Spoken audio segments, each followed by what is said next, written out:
국무총리, 기획재정교육과학기술정보통신. 지금 뭐하노 문도군? 아, 윤쌤, 저 오늘 빨리 탈출하고 싶어가지고 미리 예습하는 중이었어요. 한번 같이 따라해볼까요? 자, 하나, 둘. 국무총리, 기획재정교육과학기술정보통신 통일법무국방조란정부.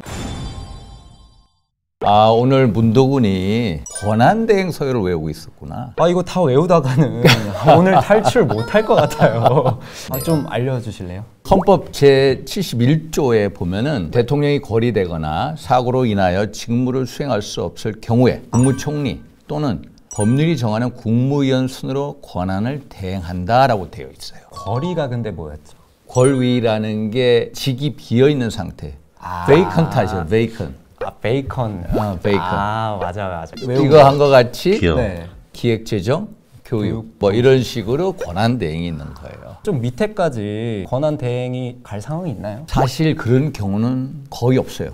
그러나 국민의 생명과 재산을 보호하기 위한 국가가 원활하게 운영되기 위해서는 만약을 대비해야 되잖아요. 83년도에 당시 전두환 대통령이 미얀마 국빈 방문을 하고 있었는데 아웅산 묘라고 있어요. 대통령이 오기 전에 예행 연습하는 거를 대통령이 온 줄 알고 거기서 북한 공작원들이 폭발물 설치해서 폭탄을 터뜨렸어요. 그 당시에 정말로 대한민국의 훌륭한 고위 공직자분들, 서석준 부총리, 이범석 외무부 장관 17분이 목숨을 잃었어요. 국가적인 비상사태였어요. 대통령이 국빈 방문을 중단하고 돌아와서 조치를 취하고 그랬거든요. 네. 그런 경우를 배제할 수가 없어요. 또 외국의 예를 보더라도 폴란드 대통령이 러시아를 방문한 거예요. 왜 방문했냐면 1940년에 거기서 폴란드 사람 22,000명이 학살당한 거예요. 러시아군에 의해서. 그래가지고 70주기 추모식에 맞춰서 레흐 카찬스키 대통령이 강요들을 데리고 러시아에 간 거예요. 착륙을 하다가 나무하고 부딪혀가지고 전체 한 100여 명 한꺼번에 목숨을 잃은 적이 있어요. 그래서 이런 경우가 있기 때문에 각 국가는 권한 대행이라든지 이런 거를 꼭 만들어 놓고 있어요. 실제로 일어날 수 있는 상황이네요. 실제로 일어났죠. 과거에 최규하 대통령 권한 대행도 있었고요. 또 최근에는 이제 대통령이 탄핵당했을 때 대통령 권한 대행이 대통령 직무 수행을 하고 우리나라 같은 경우에는 대통령이 거리됐다 하는 경우에 차기 대통령 선거를 하게 돼요. 그러니까 60일 이내에 차기 대통령을 선출하게끔 두 달 안에. 두 달.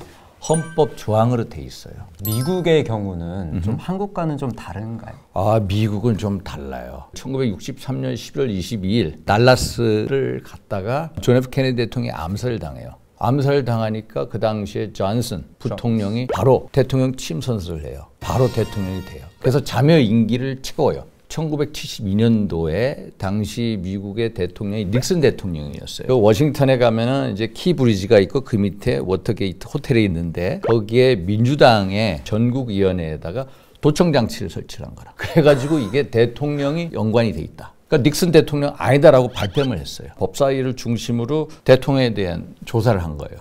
한 2년 가까이 걸렸어요. 아치폴드 칵스라는 특별검사가 결국은 대통령이 연관돼 있다 해가지고 하원에서 닉슨 대통령을 탄핵 가결을 시켜버린 거예요. 그러니까 닉슨 대통령이 바로 사임을 해버렸어요. 사임하고 그 당시에 제럴드 포드 부통령이 대통령으로 취임을 해요. 그래서 자녀 임기를 채워요. 우리하고 좀 다르죠. 미국은 이제 권한대행 개념이 없는 건가요? 권한대행이라는 개념이 없고요. 그냥 바로 부통령이 대통령의 직무를 수행을 해요. 예를 들어서 우리 대한민국이 1983년도에 경험했던 아웅산 사태, 폴란드의 레흐 카찬스키 대통령의 비행기 추락 사고 이런 걸 대비를 해서 designated survivor.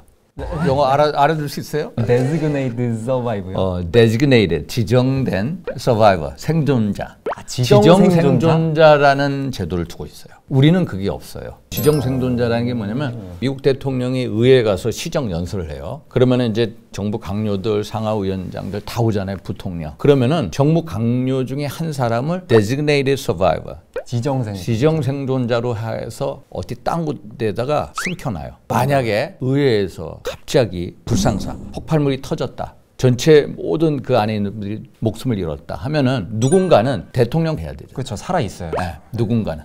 그게 바로 designated survivor예요. 그래서 보통 정부 강요가 하는데 정부 어떤 강요가 하는지는 그 상황에 따라 다 달라요. 그러면 정부 강령은 어디 숨겨놓은 장소, 모처의 장소에서 있고요. 네. 뉴클리어 풋볼이라고 핵 가방이에요. 미국의 대통령 항상 옆에서 핵 가방을 따라다니는 사람이 있어요.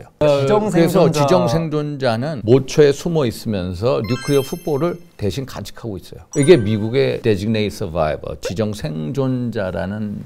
근데 우리 대한민국에 없어요. 그래서 저도 가끔 우리도 대통령이 국회에 와서 시정연설할 때가 있어요. 그러면 거기에 대한민국의 그 의전 서열이 다 있어요. 국무총리 권한대행도 있고 네, 또 국무위원들도 있고 네. 다 있어요. 또 대법원장, 뭐 헌재소장 다 와 있어. 대한민국이야말로 지정생존자 필요하다라는 생각을 항상 하고 있어요.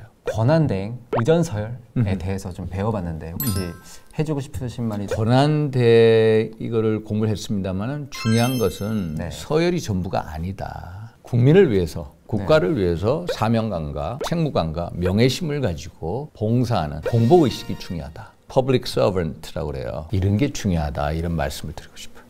오늘도 수고 많았습니다. 너무 감사합니다. 오케이. 정링 여러분 짧아. 귀여워.